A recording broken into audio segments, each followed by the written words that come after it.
Hi, everyone. Uh, Nicolasa, great to meet you. Thanks for joining us.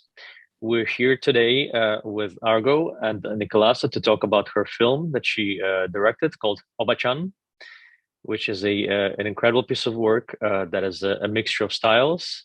And we're very excited to find out more about it. So, Nicolasa, could we maybe, just kick it off with talking a little bit about short film? That's where Argo is a short film focused platform. So I'd love to know, what does short film mean for you, and how did you get into it? Well, short film. Well, for me, I think when I started studying at the university back in Mexicali, my hometown, I think short film is a way to approach the film field, and it gave me the chance to explore the language of cinema, I think.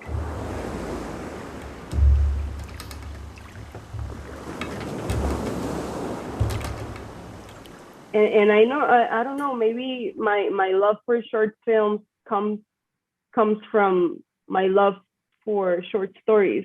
I don't know. It's always I like the fact that with short stories and short films, you can start right away in the action, and you start like, you don't have the time to get to know everyone in your story, every single character. You start from the action, and then you have like a very limited time to tell the story you want to say. Yeah.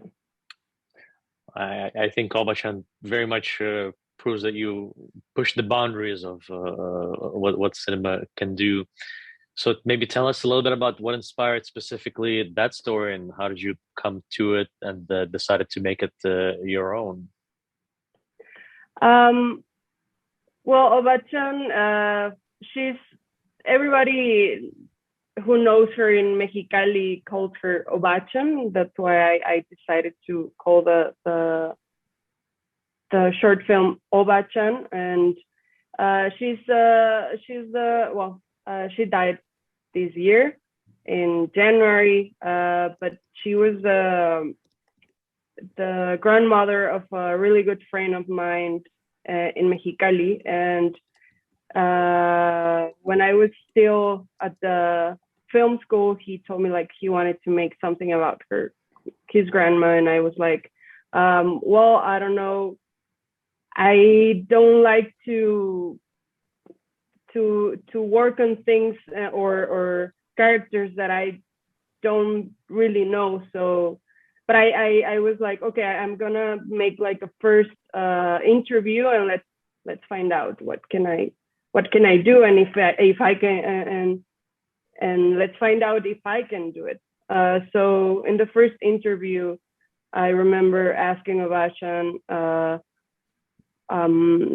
what does love mean to her, and she told me like she didn't know, because she never fell in love with his only husband. 恋したこともなかった。優しい人だったから我慢できた。So that answer shocked me, and I was like, I don't know, I started to think like, how can a person doesn't have the opportunity to find out for herself like what is love? So I thought it was very unjust. I thought at that moment like, okay, I need to tell his story. I want to talk about her story, and I want to find out more about her. So I was like, okay, this is it. I want to do this short film, and I told my friend Mino that I was going to start right away, and yeah. 日本を船で出たのは1941年。私はどこへ行くんだろうアメリカってどこだろうと考えとった。When I started making the short film back in 2015, I moved to Tijuana and I started working on the dossier and I started like looking for money to produce the short film, and I won like a scholarship and yeah, I started going back and forth Tijuana and Mexicali and making interviews, and I recorded all of her birthdays, for example, and I did a lot of interviews with her family, with a bunch of people. I met Shinji Rai, one of the producers. He's a Japanese investigator based in Monterrey, and he helped me a lot with the story of Chachinquecon and all those terms, and the story of the migration, Japanese migration to America, and yeah, I spent a lot of time with them, with my team. It took us 4 years to finish this short film. I guess I'd love to find out a little more about like what was your thought process. Did you have a vision for the film and how to tell that story? Because you use a lot of very different styles between animation and camcorder and footage, or was that sort of born out of that stylistic approach was born out of the conversations with your subject? Well, the mix. I did a short film before Obāchan that it's called JR. It's about my father, and I used a lot of like fine footage, and I recreated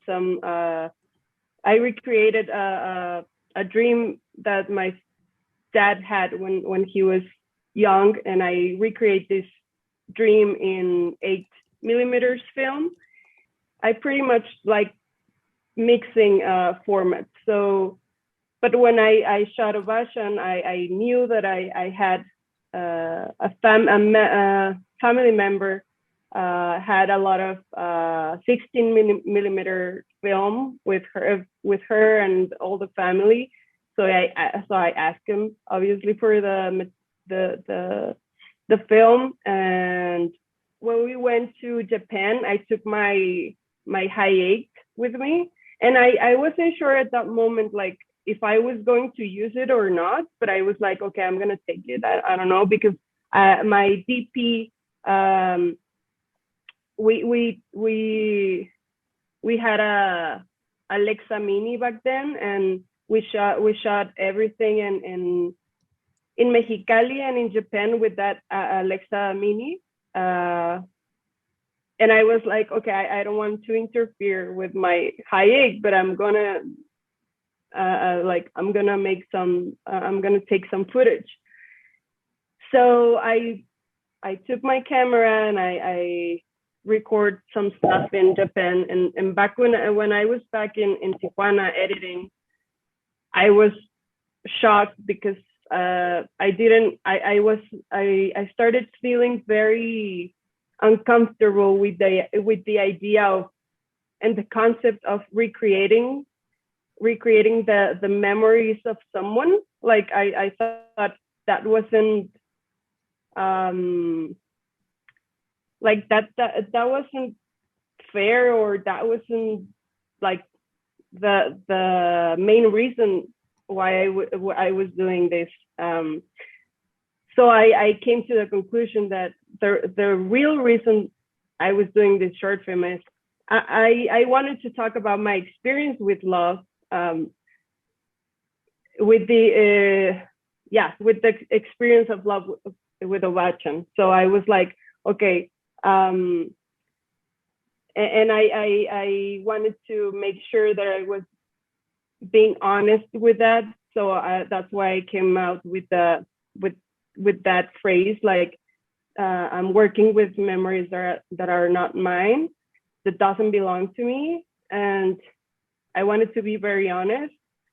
And from that that start, I started like adding all the material that I recorded in Japan, because for me that was a way to create a conversation between me and Obāchan. It was more like a conversation, and since her Spanish was very bad and I don't speak Japanese at all, and she doesn't know another language than Japanese, like just some Spanish.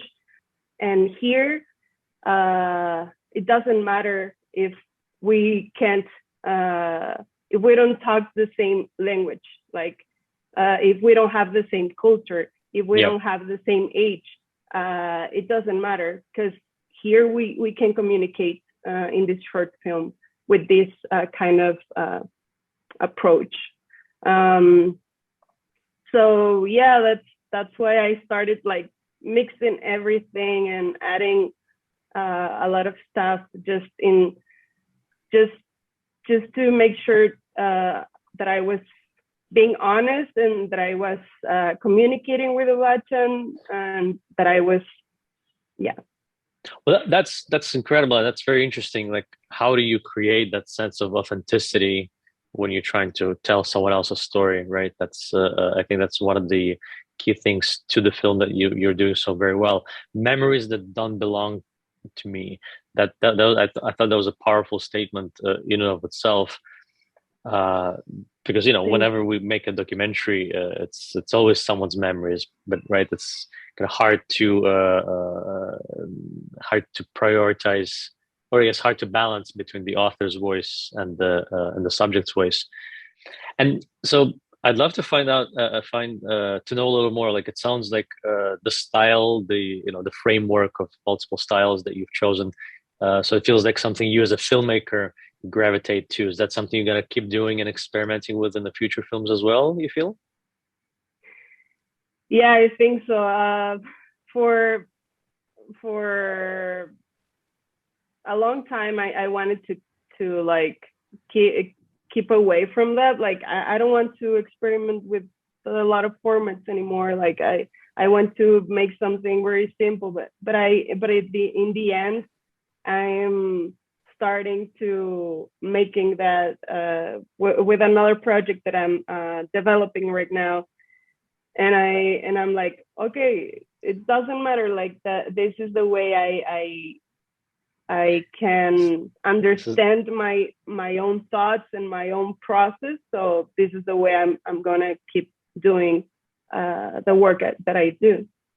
So working with multiple paintbrushes on the same canvas. I love it. Yeah, exactly. Thanks. Would you like to tell us a little bit about what you're working on next? It's my first feature. It's I want to mix animation with collage and with film. Yeah, it's not a documentary, it's fiction. But yeah, I'm thinking a lot about the process right now. Congrats. Feature is a big undertaking. Although, of course, at Argo, we believe that there's no story you can't tell in under 40 minutes. Yeah. I guess I'd love to maybe give us the opportunity, like, to say what would you advise to upcoming young filmmakers who are looking to make their first short or second short. Well, for me, I think the best lesson that I had from my experience with film, it's time. Like, I think that's the best resource you can have, like time. Because and what I can tell to other people is just to be patient with their work, like not rush anything in the process, because with time you're going to find what you really want to say. So for me, that's the most important thing. Like, what do you want to share with your work? But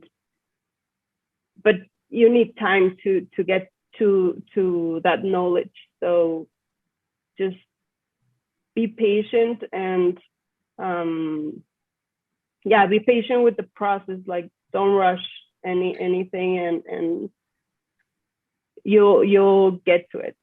You'll find it, or it will find you. Take your time, have a clear message, tell the story that you want to tell. That's beautiful. And thank you so much for telling us about your film Obāchan.